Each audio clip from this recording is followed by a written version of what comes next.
Guten Tag, herzlich willkommen. Bienvenidos. Gracias a todos por conectarse a su clase de idioma Deutsch. El día de hoy vamos a terminar, ¿verdad? Esta semana con lo que sería el versículo de Matthew 7. Matthew 7. Bueno, recordemos que hemos estado hablando en esta semana acerca de lo que en español decimos el camino a la vida, pero en Dutch hemos dicho que lo vamos a pronunciar como der Berg, der Weg, dependiendo si queremos usar el sonido E o I, der Berg ins Leben, der Berg ins Leben o der Weg ist ins Leben. Esta semana, pues practicamos con esta frase y teníamos lo que era el versículo, ¿verdad? Que nos decía, und die Tochter ist an der Berg, et schmol, der zum Leben führt, und weinere sind es, die ihn finden. Bueno, vamos a practicar el día de hoy con la frase, ¿verdad? Ya que en las otras clases hemos logrado practicar el versículo, pero no hemos visto la frase. Entonces, voy a ponerles acá la frase en dos sentidos. Primero, con el alfabeto fonético internacional, ¿verdad? Que es, digamos, la herramienta que hemos estado viendo. Donde decíamos que la primera parte de la frase, ¿verdad? Va así como yeah. Luego tenemos la palabra de big. Ya, veíamos de que este sonido, aunque se escribe con una E, se pronuncia como por una I, decíamos a veces, ¿verdad? Eh, tenemos esa situación, ¿verdad? De este sonido, que puede ser como beck, si lo hacemos con E corta, o es como big, si lo hacemos con una I larga. Eh, y después tenemos el ins, ¿verdad? Que pues ese no, decíamos, es casi igual, ¿verdad? Al it, nada más que aquí vamos a usar una N, ¿ve? Y una S, vamos a decir ins, y la palabra para la vida, ¿verdad? O sea, lo de big es como el camino, ¿verdad? Entonces, ins, eh, y vamos a poner aquí la de liban, liban, es esta de acá. Der Weg ins Leben. Vale. Ahora, para practicar lo que hemos estado viendo esta semana, vamos a hacer la transliteración de eso con los sonidos del español, ¿verdad? Entonces, diríamos que la primera es como decir DEA. Esta se la podríamos ver así, como una I, que le ponemos como B. Esto así, como INS. Y esto sí va a ser como I también. Y vamos a usar acá el Liban. Entonces, pueden escoger cualquiera de las dos formas, ya sea utilizando el alfabeto fonético o bien utilizando lo que vendría siendo la transliteración al español. Bueno, vamos a practicar todos. Entonces, comienzo escuchando a Belén. Der Weg ins Leben. Good, muy bien. Vamos ahora a escuchar a Allison. Der Weg ins Leben. Good, muy bien. Y termino ahora con Miguel. Der Weg ins Leben. Good, muy bien. Ahí estaríamos entonces ya con la práctica de la frase de esta semana. Bueno, vamos a ir entonces a continuar con el estudio de las vocales, ¿verdad? Que es con lo que hemos estado trabajando en esta semana. Ese es nuestro nuevo tema. Ayer veíamos hasta la vocal I, ahí veíamos en dónde se utilizaba. Hoy vamos a ver la O y la U. Estas están bastante simples porque eh, bueno, aquí yo sí tendría que agregar algo que creo que no está considerado en esta página. Y es que hay dos U en el Deutsch. Y aquí están nada más referenciándose como que fuera una sola. Bien. Entonces, vamos a irlas examinando y vamos a ir viendo las diferencias. Igual, con las O. Hemos visto que no hay una sola O para el Dutch. O sea, el Dutch, al igual que el inglés, utiliza vocales largas y vocales cortas. En ese sentido, debemos estar conscientes que esas dos que vamos a estudiar hoy, que es la O y la U, en el caso del idioma Dutch, si nos vamos aquí al diagrama, tenemos lo que sería la U larga, es esta, U larga, que es la misma del español. Y la O larga, igual que en el español, ahí estarían los dos sonidos largos. Pero están los sonidos cortos para cada una de estas. El sonido corto de la U es esta, que ya la hemos visto en varias palabras en clases anteriores de otros temas. Este símbolo que parece una herradura, hemos dicho que es la U corta. Entonces, en el Deutsch se usan estas dos realmente, no solo una. Por otra parte, la vocal O también tiene la misma situación. Tenemos el sonido largo, pero también tenemos el sonido corto, que es este que es como que se le cortara un pedazo al círculo, digamos, que forma la O. Son sonidos parecidos, ¿verdad? Y por eso es que a veces en el español se puede usar este como que fuera este y este como que fuera este, porque se parecen. Pero si nos vamos a la parte académica lingüística, hay diferencias entre los dos sonidos por la posición en la cual se articulan. Entonces, vamos a ver acá las palabras, digamos, que están de muestra. Vamos a comenzar con esta. La vamos a llevar siempre a lo que sería la página de Witchern. Vamos a ponerla por acá.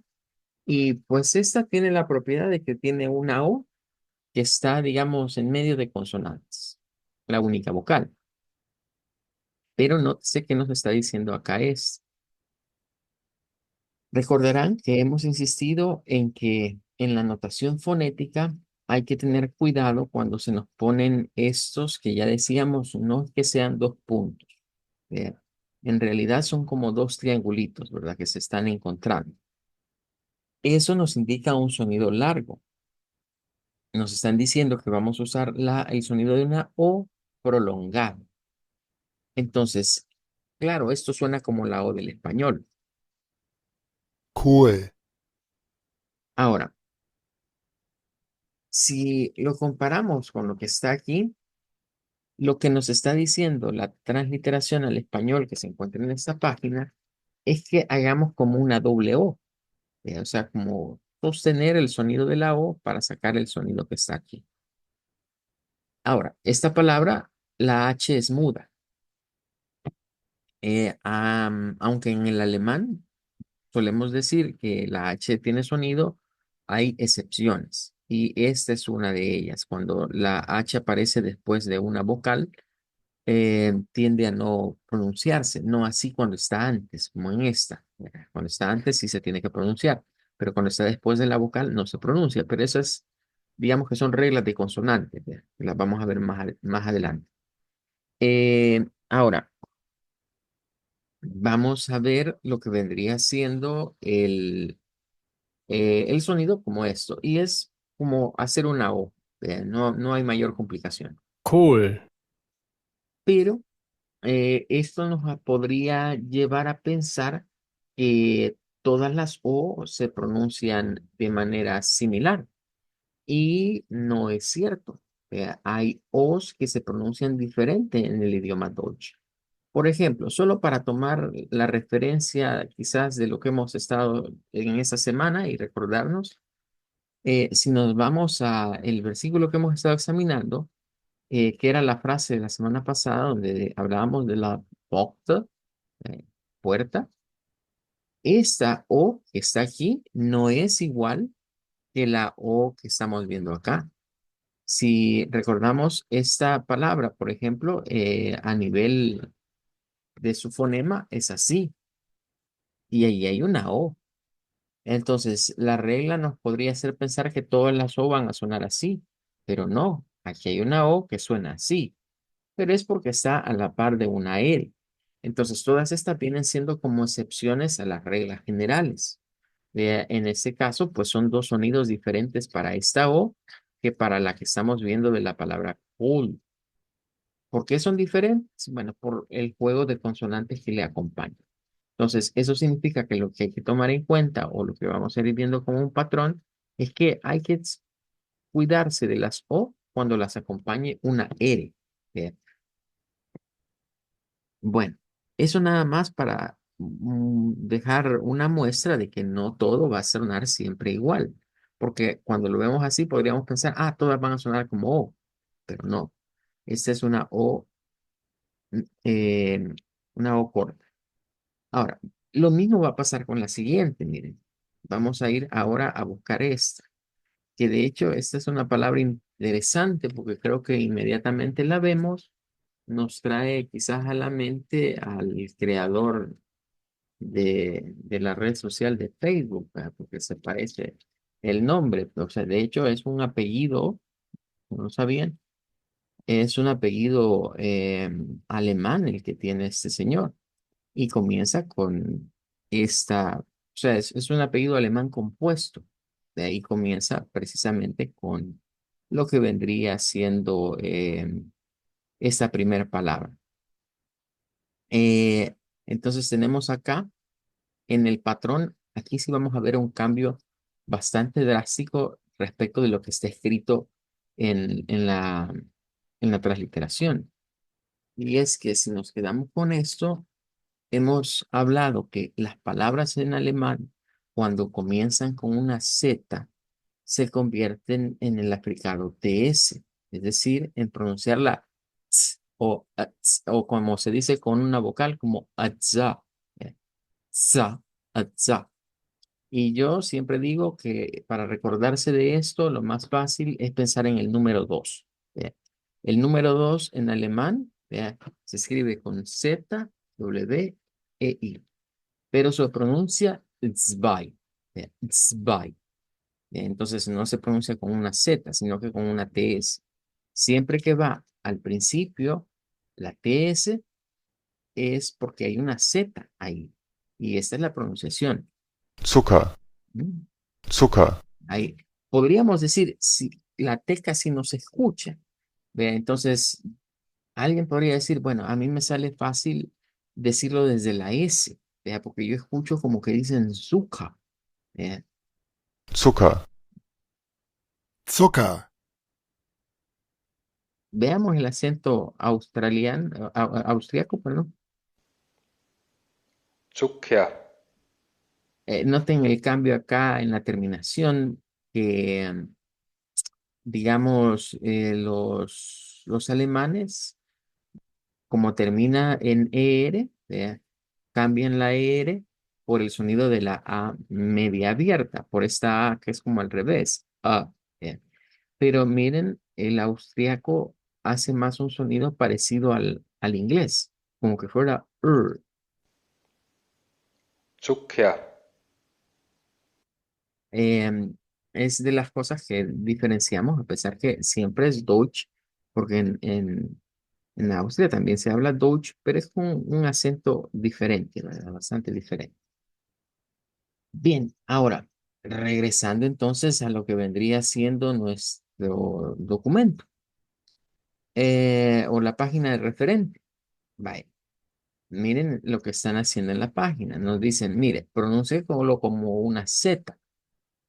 Agréguele el sonido de la CK, vea que realmente la CK no, ¿cómo decirles?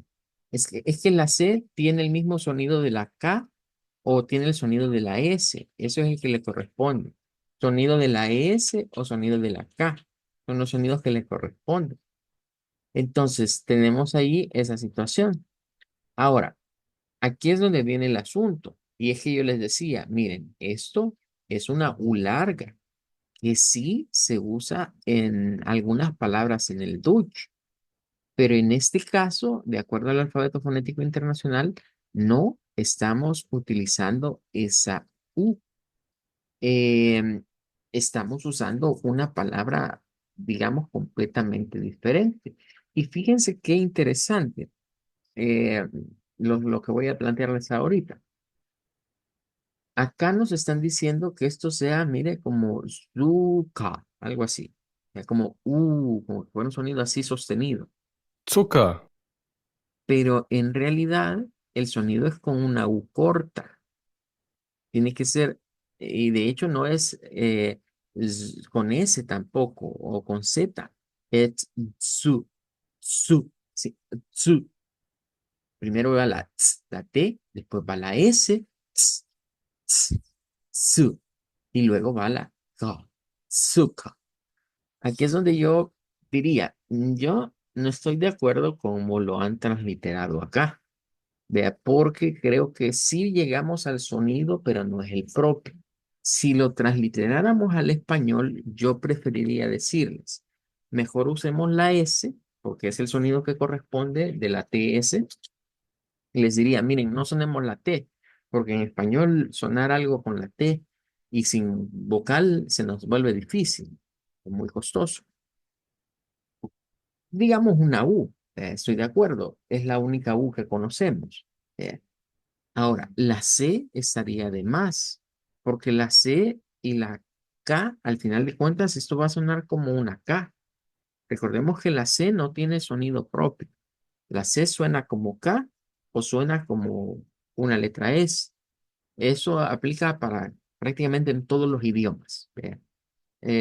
Yo llamo a la C que es esa consonante que no tiene identidad, ¿vea? Porque ella no sabe qué es. ¿Vea? Por ratos es S, por ratos es K. En ese caso debería ser una K, ¿vea? Pero, o sea, poner dos K no tiene sentido, ¿vea? Pero poner al final una A, bueno, ahí se va. Entonces yo diría, mire, es más aproximado el sonido del español transliterado de esta palabra a este, ¿vea? Como suka, pasa más, ¿vea? El transliterar de a esta manera. Pero de acuerdo al alfabeto fonético internacional, el sonido es con una U corta, no con una U larga. Entonces, ¿cuál es la diferencia? Que esto se dice más rápido, es como zuka, zuka, zuka. Y esto no, esto es más largo, esto es como zuka. Entonces, si les llevo, por ejemplo, a recordar un poquito de lo que hemos visto en el versículo, quiero ver, aquí hay una palabra. Bueno, aquí hay dos palabras. Tenemos, por ejemplo, esta es una y esta es la otra, para recordar un poquito. Eh, el I en alemán ya lo hemos visto varias veces y ya sabemos que el I en alemán va así, es und, con una U corta. Si lo dijésemos con una U larga y fuese algo así, diríamos und. Escuchen la diferencia en esa palabra. Como está al principio de la U, es más fácil distinguir cuando se está usando un sonido y cuando se está usando el otro. El corto suena a und. El largo suena a und. Entonces, allí es más evidente el problema de quedarnos con la idea de que es como la U del español. Por otra parte, vimos otra palabra esta semana dentro del versículo y lo voy a atar a esto. Y es que aquí es donde viene la confusión de esta cosa y se nos va a hacer bastante difícil quizás comprenderlo si no vamos a examinar los fonemas del idioma. La palabra de la ZUM, vean, veíamos que esta palabra, miren, comienza con Z y obviamente el fonema inicial es ts, ts. Luego esta sí lleva una U larga. Y miren, noten que están los puntitos estos. Nos están indicando es un sonido que se prolonga. Zum, zum, zum. Entonces, si yo les digo, miren, quiten la T y díganlo como SUM, ustedes dirían Zoom. Y suena bastante similar. De ahí no habría problema al transliterarlo de esa manera, pero es porque aquí se usa una U como la del español. Allí es donde yo les digo, vaya, por lo menos con estas dos vocales, hemos visto que no son tan así. Entonces yo les diría aquí, mire, le volvemos a meter un gol a esta y un gol a esta. Ayer no tuvimos mucho problema con las vocales que vimos, pero en estas dos, cuidadito con dejarse ir con lo que está aquí. Porque si bien es cierto, la página tiene muchos temas, está muy completa, tiene algunas consideraciones que no están tomadas en cuenta, como el hecho de decir, mire, no todo lo que en alemán se escribe con O se pronuncia O. Algunas cosas se van a pronunciar como O, que es corta. No todo lo que vemos con U en alemán va a sonar a U. Algunas cosas van a sonar a U, como und y como Zucker, Zucker. Bueno, ya que vimos estas palabritas, ¿verdad? Vamos a practicar entonces con las que están aquí. Les voy a dejar para que ustedes escojan con cuál lo pronuncian, ¿verdad? Lo que les salga más práctico. Eh, Vamos a ver, comienzo entonces, son dos palabras, las que vamos a ver nada más ahorita. Comenzaría con Belén. Adelante. Go, sugar. Good, muy bien. Vamos a escuchar ahora a Allison. Go, sugar. Good, good. Muy bien, bien, bien. Vamos entonces a terminar con la participación de Miguel.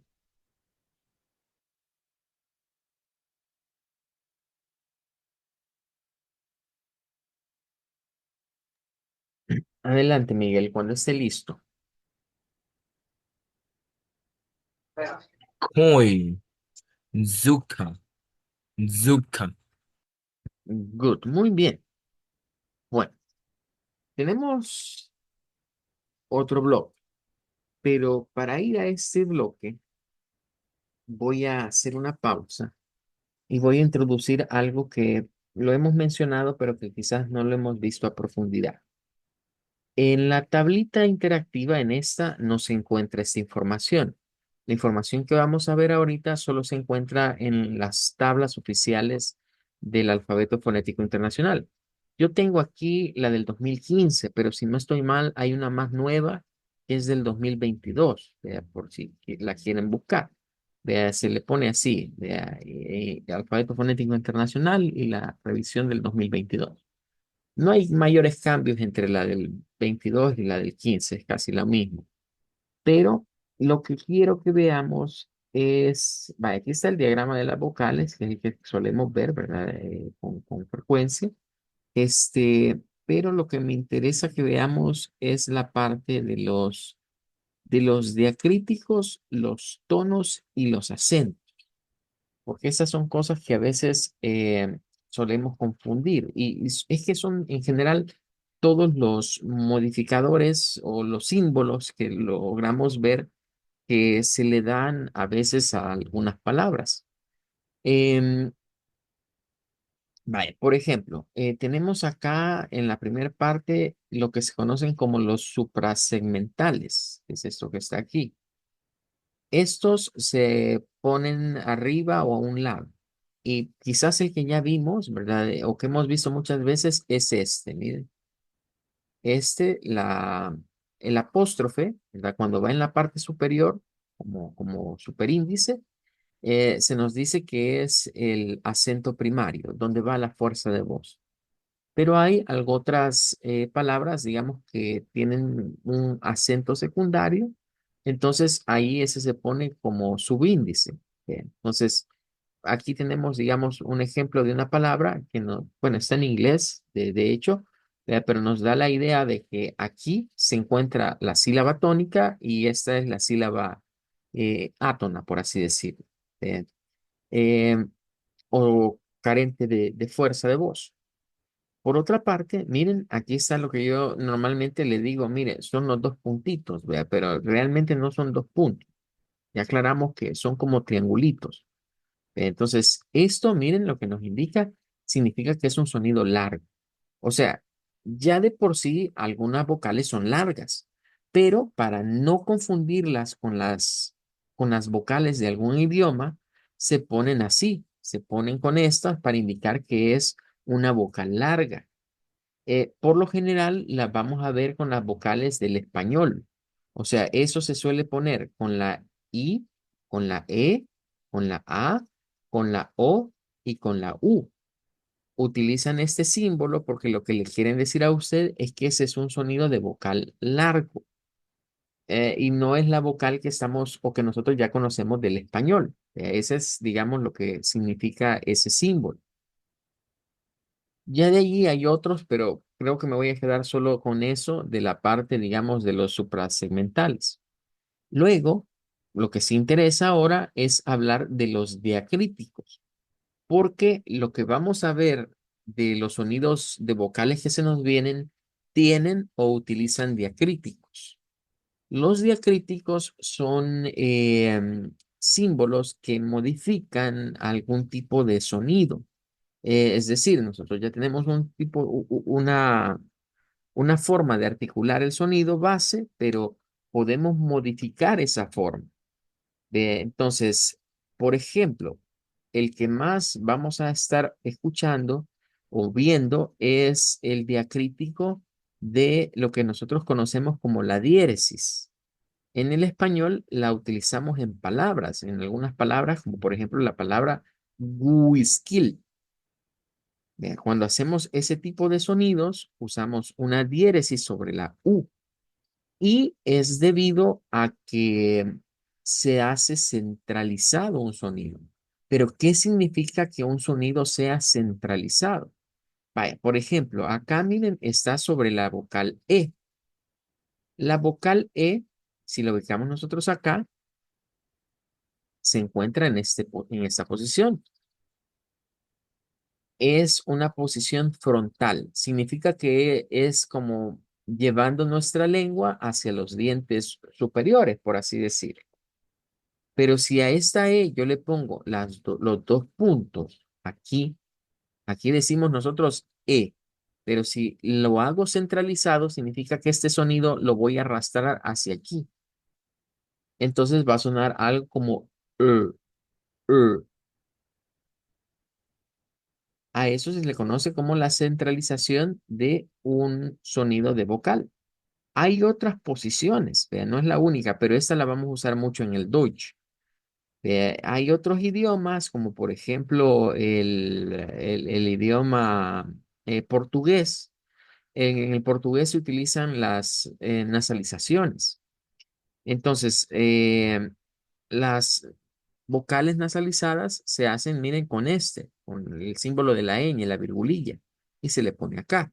Y eso lo que nos dice es que vamos a hacer el mismo sonido de una E, pero nasal, o sea, como detenerlo en la respiración. Va a sonar como "uh, uh".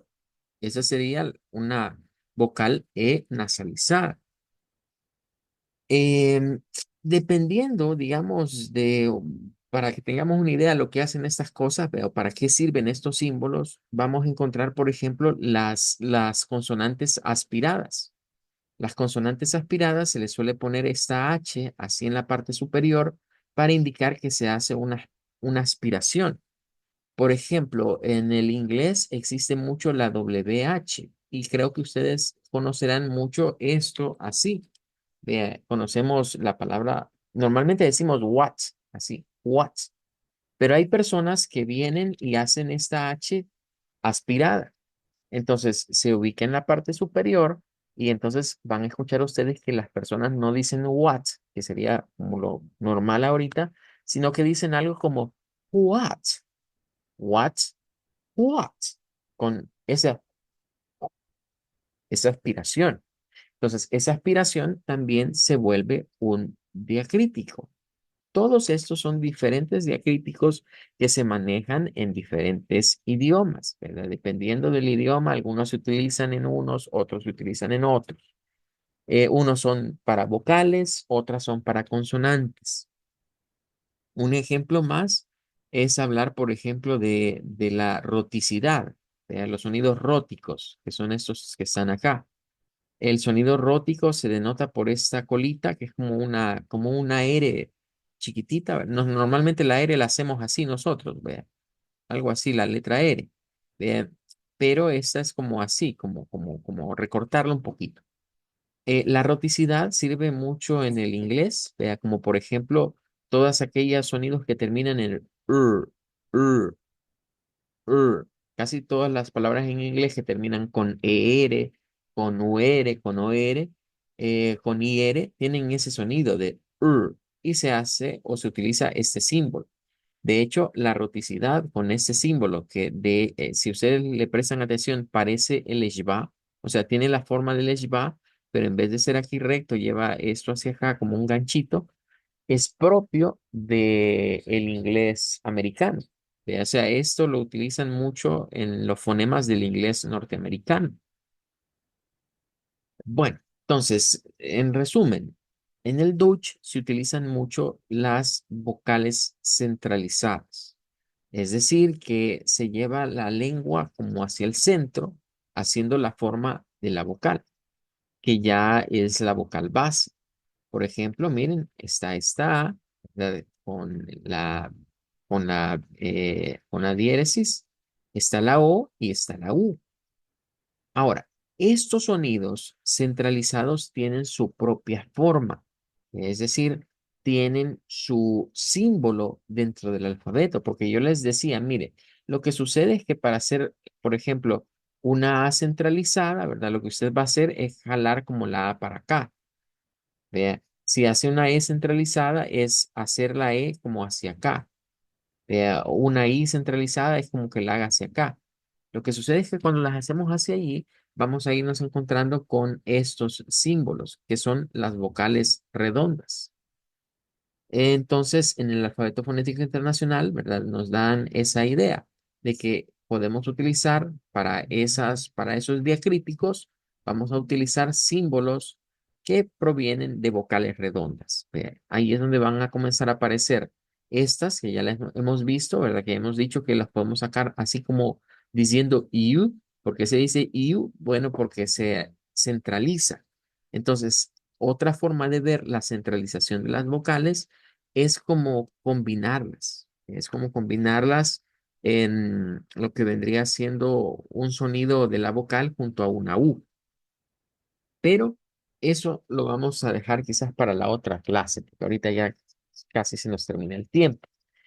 Bien, por hoy nos vamos a quedar hasta acá. Vamos a decir auf Wiedersehen, Auf Wiedersehen. danke, Ablassen. auf Wiedersehen, danke, Miguel.